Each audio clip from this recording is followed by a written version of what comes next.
Hello students, in this video we are going to learn about factors influencing cultivation of medicinal plants. So we know that there are different factors which are involved during the cultivation of medicinal plants. So these factors are divided into exogenous factors which includes altitude, allelopathy, temperature and air, rainfall and irrigation, daylight and radiation, and plant hormones, while the edaphic factors which includes soil and soil fertility. So let us start with the exogenous factors, where these are also known as the environmental or climatic factors, and these factors plays an important role in plant development and drug production, where the meaning of this exogenous means exos means external, gene means production. So these are external factors which are responsible for the production. These factors are generally responsible for normal growth of the plant, where these are also responsible for maintaining the quality of the plant and for maintaining the quantity of the required product which is obtained. And as there is a good quality and good quantity is obtained, therefore ultimately it is going to reduce the cost of the product, where these exogenous factors, these are further divided as an altitude, where it is nothing but the relative height of any place from the sea level measured in meters.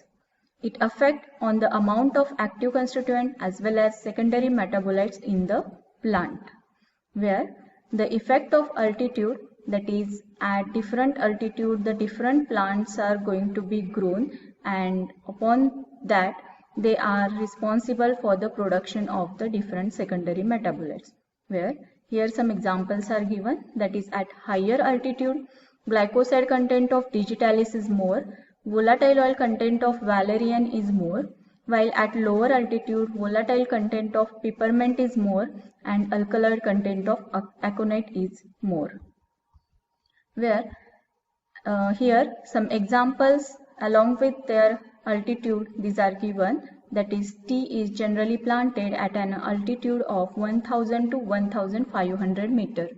Coffee is planted at an altitude of 1000 to 2000 meter. Camphor cultivated at 1500 to 2000 meter, while clove is cultivated up to 900 meter altitude. So this is regarding the altitude, where there are some terms regarding tropical regions, where the plants containing largely saturated fatty acids are generally cultivated in this region. For example, palm oil, coca butter, theobroma oil. Where in subtropical region, the plants containing unsaturated fatty acids, these are found or they can be cultivated. For example, olive oil, peanut oil, almond oil. And at a temperate region, plant containing more unsaturated fatty acids are cultivated. For example, cottonseed oil, sunflower oil. So this is regarding the type of oil containing plants which are cultivated in a particular regions. Okay. So now the second parameter, that is the allelopathy, where it is nothing but the living organisms are going to exert an influence with each other. That is, plant and plant, animals and animals, plant and animals. Such interaction is called as allelopathy, where allelopathy shows an effect, that is, it shows effect on germination of a seed, growth of a plant, leaf development, maturation of a fruit, content of active constituents.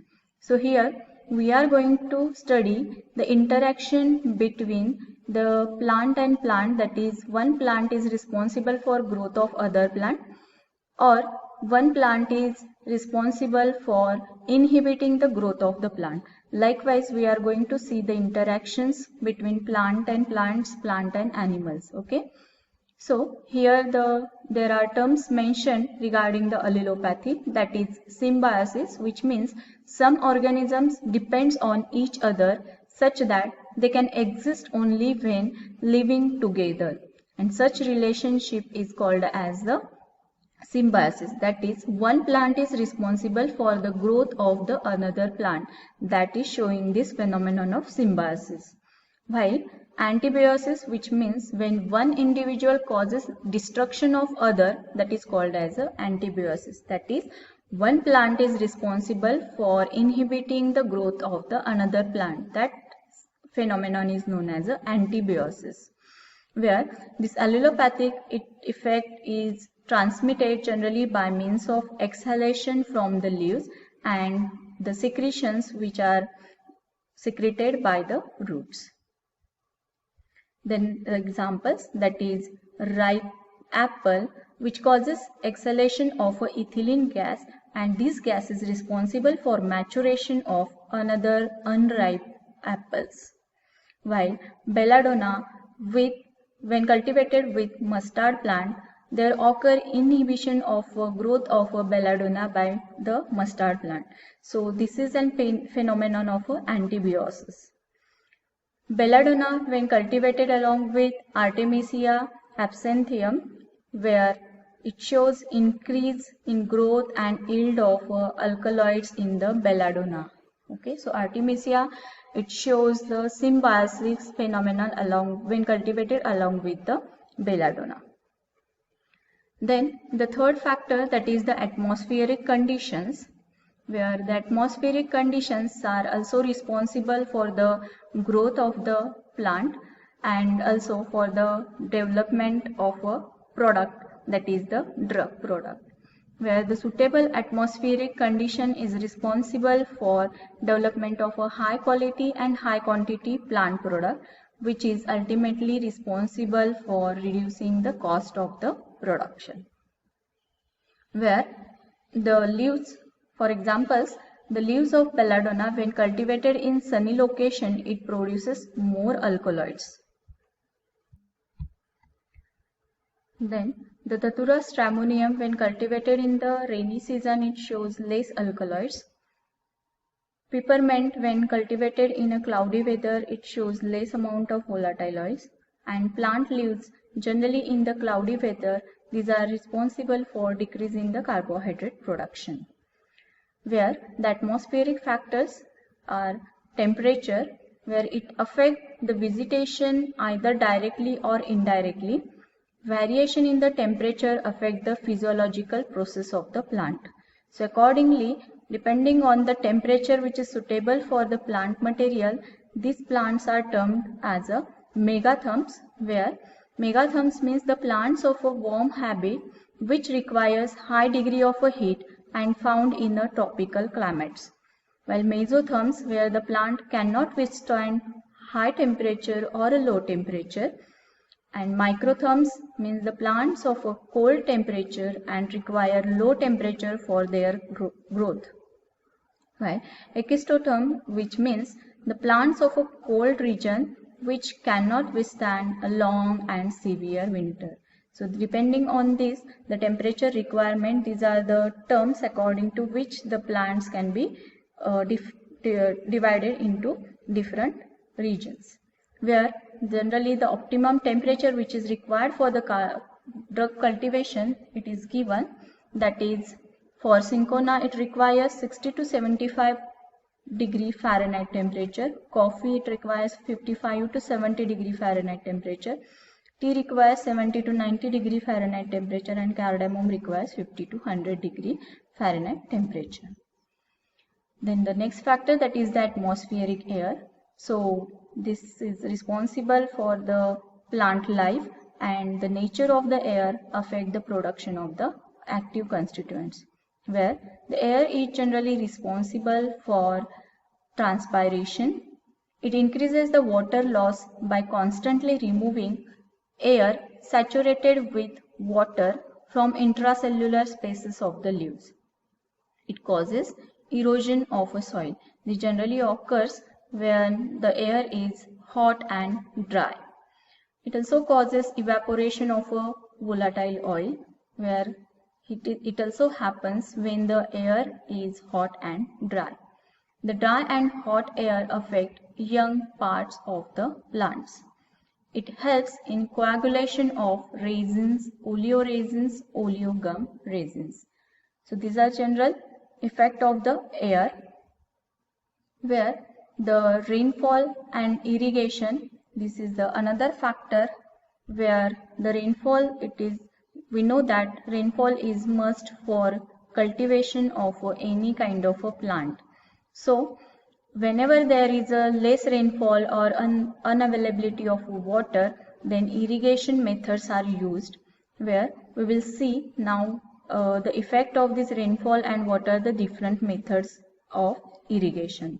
So rainfall at a higher altitude, there occurs heavy rainfall, but that is generally responsible for the leaching of the constituents, while at low altitude there occurs less rainfall, which is responsible to improper growth of the plants. Where the irrigation is generally maintained, where it means to increase the water content in the soil to provide required amount of water to the plants. Where the methods of irrigation, it includes surface irrigation, where the water moves over and across the land by gravity flow in order to wet it and infiltrate it into the soil, and this is called as a flood irrigation, and this is the most common method of agricultural land irrigation. The another method, that is the spray irrigation, where it is the modern method of irrigation in which it contains long tubes fixed at one end to water source, and water flows through the tubes and is shot out by a system of spray guns. Then drip irrigation, where it is the most efficient method of irrigation, where the water is sent through a plastic pipes with the holes in them, and that is laid along the rows of the crops. The water is delivered near the roots of the plants, drop by drop. The next method, that is the sprinkle irrigation. It is also known as overhead irrigation. The water is piped to one or more central locations in the field and distributed by high pressure sprinklers mounted on a permanently installed irrigation system. The high pressure sprinklers that rotate are called as a rotors, where these rotors are designed to rotate in a full or a partial circles. The next factor, that is the daylight and radiation. So a particular light intensity as well as the radiations are responsible for the proper growth and development of the plant. Therefore, these factors affect the production of the active constituents, where the light intensity is generally responsible for the production of secondary metabolites. It increases the rate of transpiration with the help of stomata. The high intensity light, it is responsible for photooxidation of enzyme and decreased production of growth hormones, where depending upon the duration of a light, the plants are also termed into different categories, such as long day plants, which means light duration more than 12 hours, for example potato, senna and acacia. And then short day plants means these plants requires a light duration less than 12 hours, for example pyrethrum and solanum. And day neutral plants means which require a very little light, that is it shows a little response to the length of a daylight, for example cotton and tomato. For examples, according to the light effect as well as the radiations, the mentha piperata, in long day condition it produces menthol and menthone as an active constituent, while at short day condition it produces menthoferon as an active constituent. One plant is going to produce different constituent at a different day conditions. Then Atropa belladonna, in full sunshine it produces high alkaloids. Datura stramonium, at less sunshine it produces less alkaloids, and Catharanthus roseus at a UV light of 290 to 380 nanometer it produces the synthesis of dimeric alkaloids, which are responsible for production of secondary metabolites. The sixth factor in the plant production, that is plant hormones. So we know that these hormones are responsible for the growth and development of the plants, where the phytohormones, means hormones which are present in the plants, are broadly grouped into 5 major classes, that is auxin, which are responsible for cell elongation, gibberellins, this is responsible for cell elongation as well as cell division, cytokinins, this is responsible for cell division and it inhibits senescence, which means that inhibit the aging in plants. Abscisic acid, this is causes abscission of leaves and fruits. Abscission means shading of plant parts. Where the next is, that is ethylene, that is responsible for promoting fruit ripening. Okay, so these are the plant hormones which are generally responsible for the growth of the plants.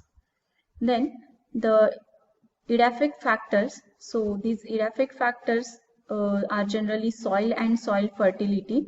So first factor, that is soil. We know that for cultivation of any plant, we have to take such or select such a soil which is responsible for growth of that plant material.